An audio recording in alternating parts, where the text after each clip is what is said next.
Imagine holding the most powerful position in human history, commanding vast armies, controlling immense wealth, deciding the fate of millions, yet choosing to sleep on a simple bed, eat modest meals, and spend your evenings writing philosophical reflections instead of indulging in lavish pleasures. This was Marcus Aurelius, the philosopher-emperor who discovered that true power comes not from controlling everything around you, but from mastering what truly deserves your attention. In our hyper-connected age, we're bombarded with endless demands for our mental energy. Social media notifications ping constantly. News cycles churn out fresh crises hourly. Family dramas unfold. Career pressures mount. Financial markets fluctuate. Political tensions rise. Our minds become overwhelmed battlegrounds where 1,000 different concerns compete for dominance. The result? We become puppet masters to our own emotions, jerked around by forces completely outside our control. We rage at traffic jams we can't influence. We lose sleep over economic trends we can't predict. We suffer over relationships we can't manipulate.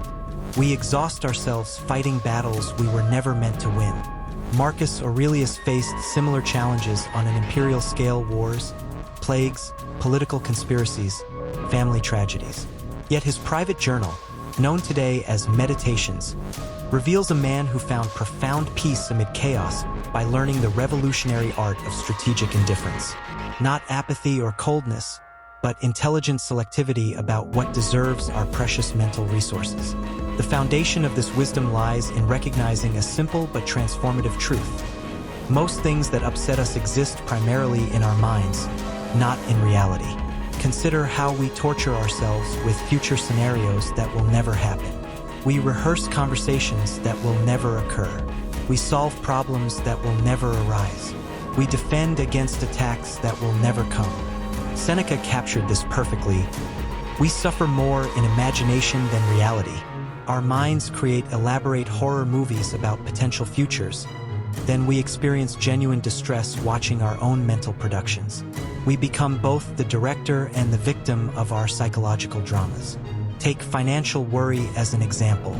You might spend months anxious about potentially losing your job, experiencing real stress hormones, disrupted sleep, and strained relationships, all over a scenario that exists only in your imagination. Meanwhile, the actual present moment might be perfectly manageable. You have money in the bank today. You performed well at work this week. Your skills remain valuable in the marketplace.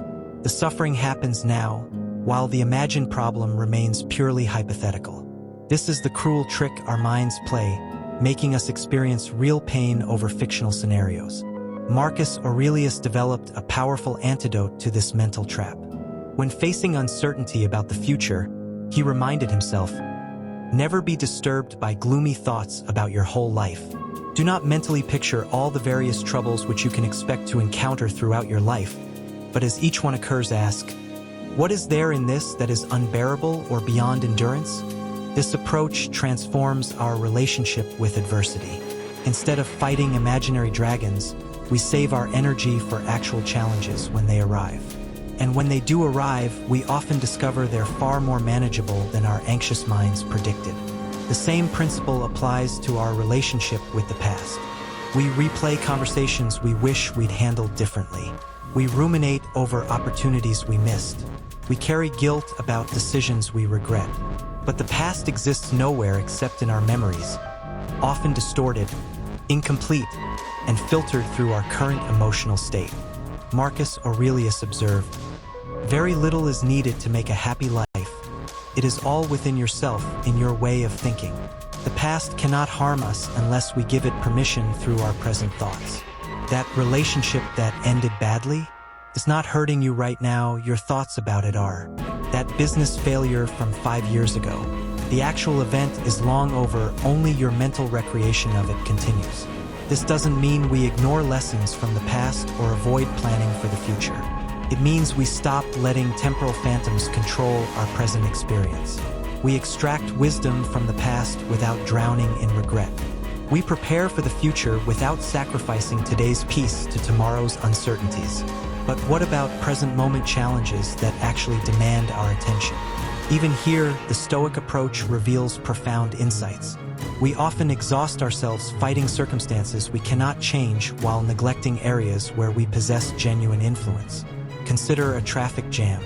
You can rage at other drivers, curse the city planners, and stress about arriving late, none of which affects traffic flow. Or you can accept the situation as it is and focus on what remains within your control, your response to the delay. You might use the time for reflection, make phone calls to reschedule appointments, or simply practice patience. The difference isn't just practical, it's transformational. When we stop wasting energy on unchangeable circumstances, we discover reserves of power we never knew we possessed for addressing what actually can be improved. Marcus Aurelius captured this wisdom beautifully. You have power over your mind, not outside events. Realize this, and you will find strength. This isn't passive resignation, but strategic focus. Like a skilled general who doesn't scatter forces fighting every minor skirmish but concentrates power where victory is actually possible. This principle extends to our relationships with other people's behavior. We exhaust ourselves trying to control how others act, think, or feel about us. We monitor social media obsessively for validation.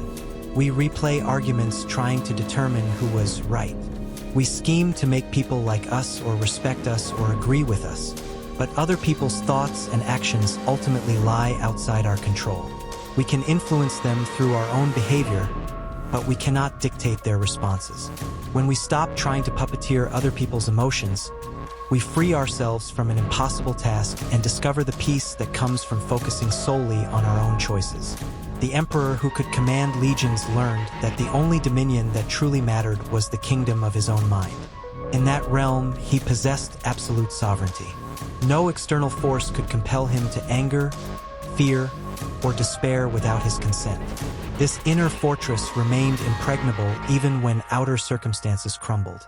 This is the ultimate freedom, not the ability to control our environment, but the wisdom to control our responses to whatever environment we find ourselves in. Not the power to make everyone else behave as we prefer, but the strength to maintain our own integrity regardless of how others choose to act. When we master this art of strategic indifference, something remarkable happens. We stop being reactive and become responsive. We stop being victims and become agents. We stop being puppets and become free. As Marcus Aurelius noted, the present moment is the only time over which we have dominion. In that single moment lies infinite possibility, not to reshape the world according to our will, but to reshape ourselves according to our highest wisdom. This is the emperor's ultimate discovery. True power lies not in commanding others, but in commanding ourselves. Not in controlling circumstances, but in controlling our responses to circumstances. Not in forcing the world to bend to our desires, but in aligning our responses with what the world actually offers us.